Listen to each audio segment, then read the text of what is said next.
Hey there, everyone. Welcome back to Teachers That Sparkle. It's the Labor Day edition.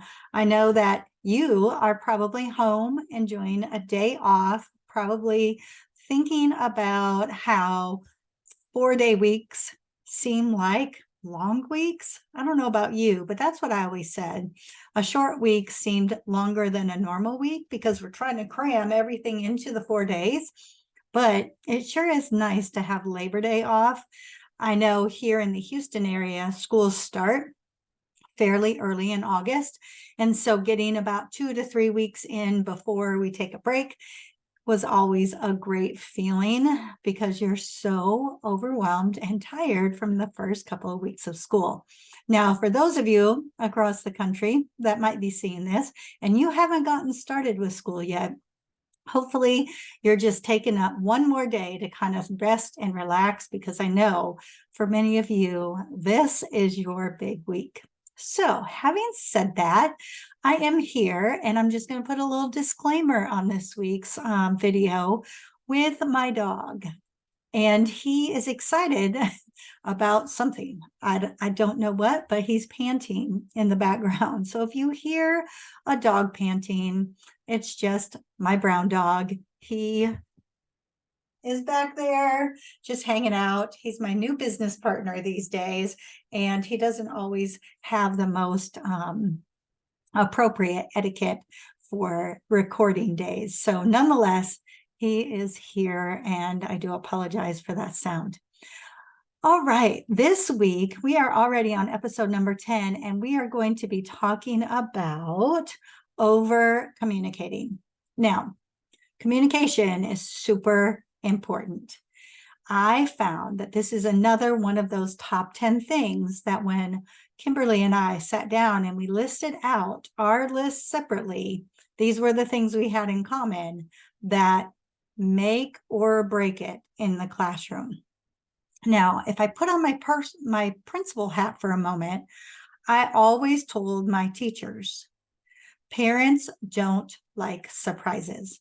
They don't like to be left in the dark. They don't like to not know what's going on. Even those parents that seem like they don't care or they're not as involved, they still want to know what's happening with their children. Because let's face it, they're sending us the best that they have. They're not keeping the good ones home and just sending us the challenging ones. They're sending us all of their children. And they want to know what's happening, especially when things might not seem to be going in the right direction on their end. I think that's when it's even more important to over communicate. Now, let me talk to you about communication in itself, and then we'll get to this thinking of over communicating. I am not talking about making friends with your parents. I do want to share with you that I have a colleague. We were teachers together. I went off and went into administration.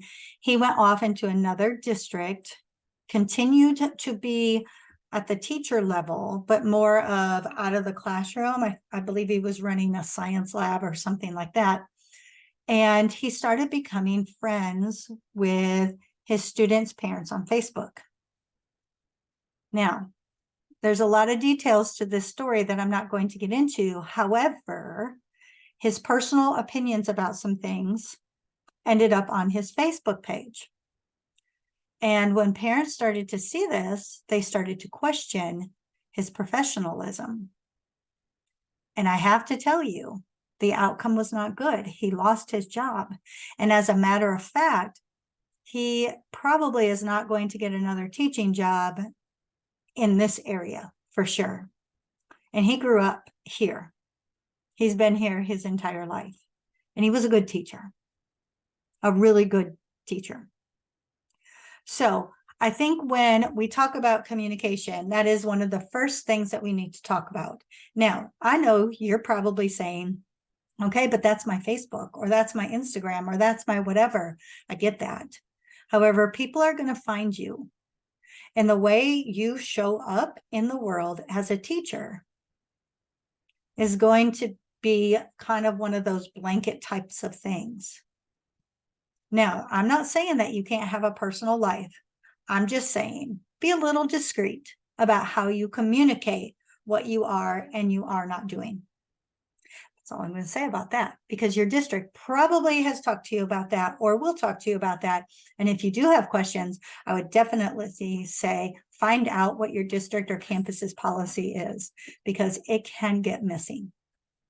Now, that aside, everything else about what you're doing with children in the classroom and how you're handling things and what they're going to be learning and what timelines look like, I think those are important things to get out to parents.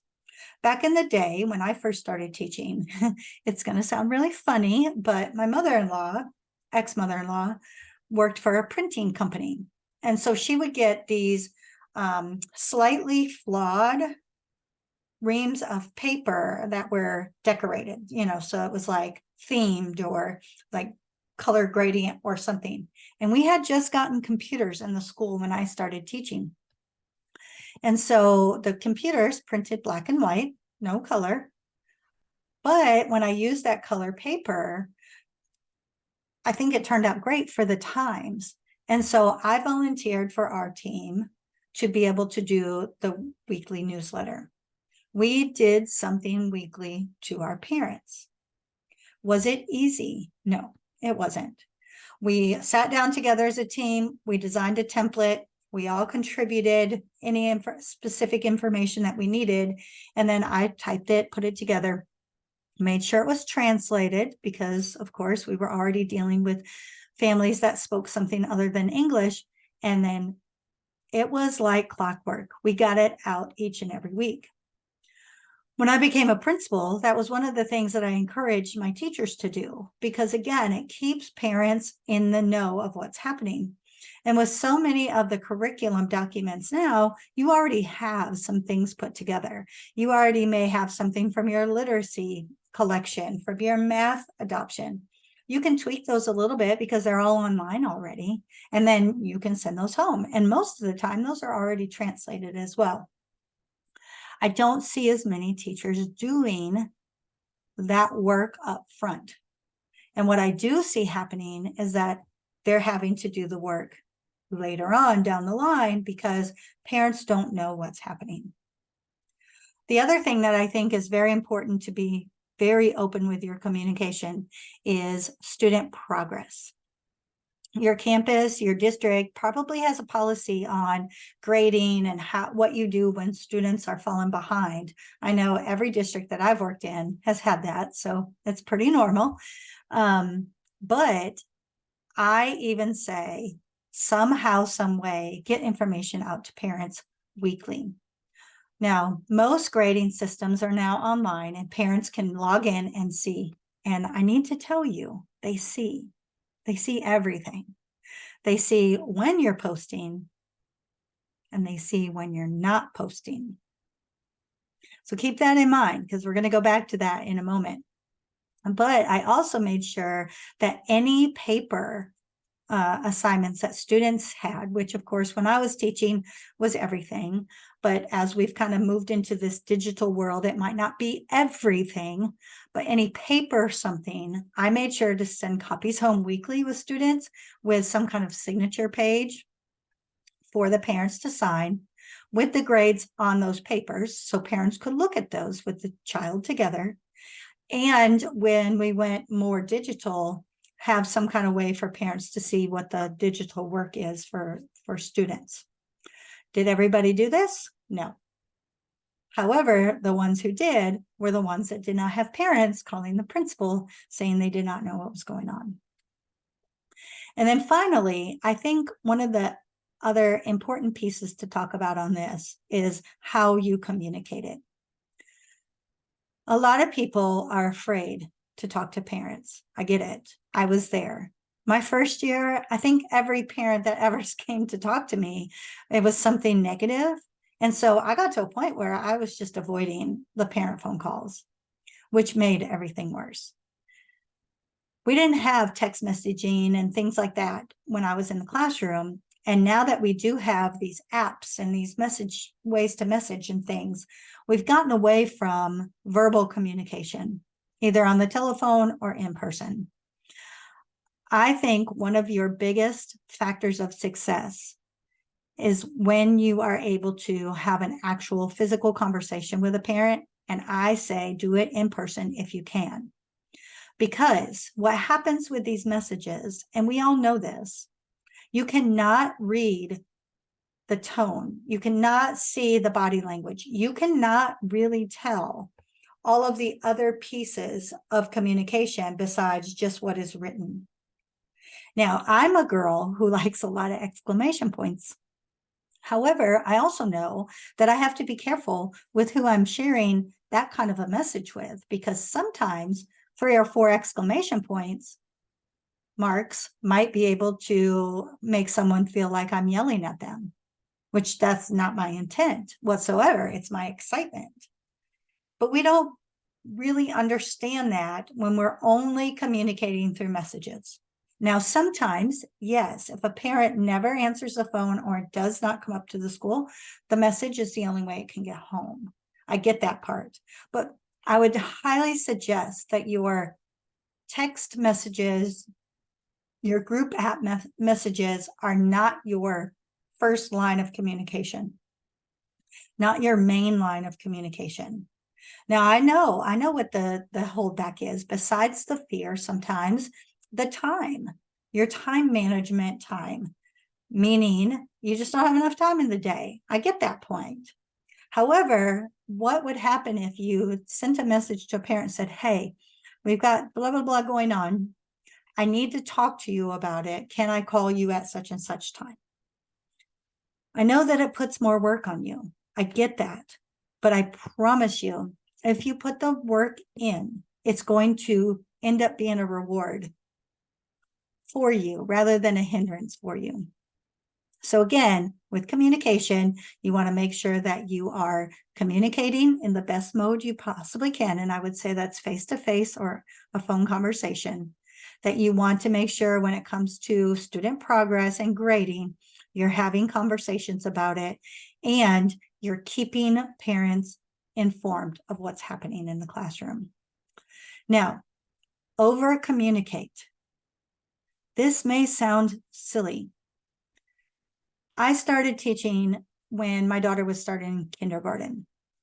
Kimberly was going to school at the school that I was at. So of course I knew most of what was going on, but I also got pretty spoiled her kindergarten year because her teacher and I became friends and she told me almost everything that was going on. Not because we hung out necessarily, but because she was really good about keeping all of us parents informed of what was happening in the classroom. There was not a moment that we ever had to question what was happening. Even a time where Kimberly got into a little bit of trouble, I didn't have to question. I knew exactly what was going on. I think that that's partly because, well, let me back up. Partly because she was a parent and she knew that she wanted to have that communication. And that was my whole philosophy starting teaching. Knowing that my daughter was going to school, I always felt like, how would I want to be handled as a parent? How would I want to be communicated to? A lot of times, and this means no offense to anyone, so please do not take it this way, but if you're not in the parent role, sometimes you don't understand the importance of that communication. And that's why we're here to give you this information so that you can really understand communication is super important.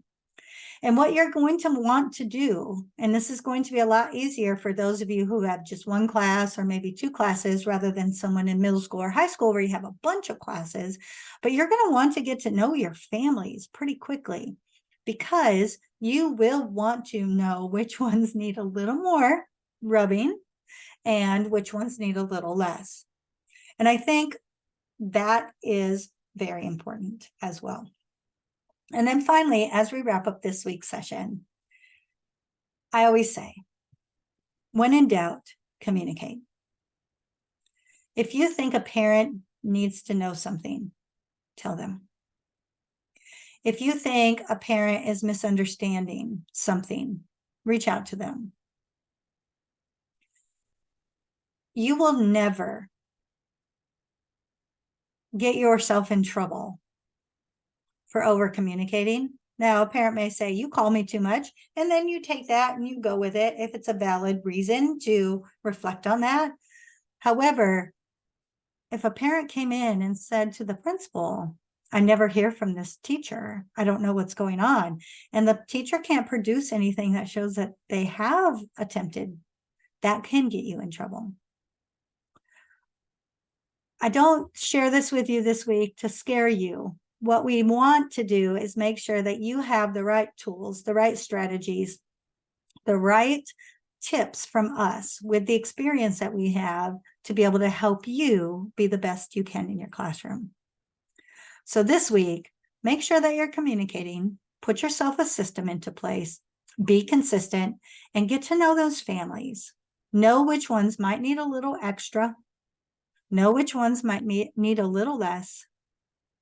And remember, you're not going to get in trouble for communicating. And above all else, keep everything you do as professional as you can, even your personal life, because that will make or break you in your classroom. All right, I hope you all have a great short week of school, a great fresh start if you're getting started this week, and reach out. We're here for you. We have a Facebook page, Teachers at Sparkle. We have a Facebook group, Teachers at Sparkle, and we are also on Instagram at Teachers at Sparkle. So look us up, connect with us. We'd love to hear from you and find out if this information that we share is even making a difference for you, making an impact, because our job is to do everything we can to impact the future of public education. All right, have a great week. See you next week right here on Teachers at Sparkle.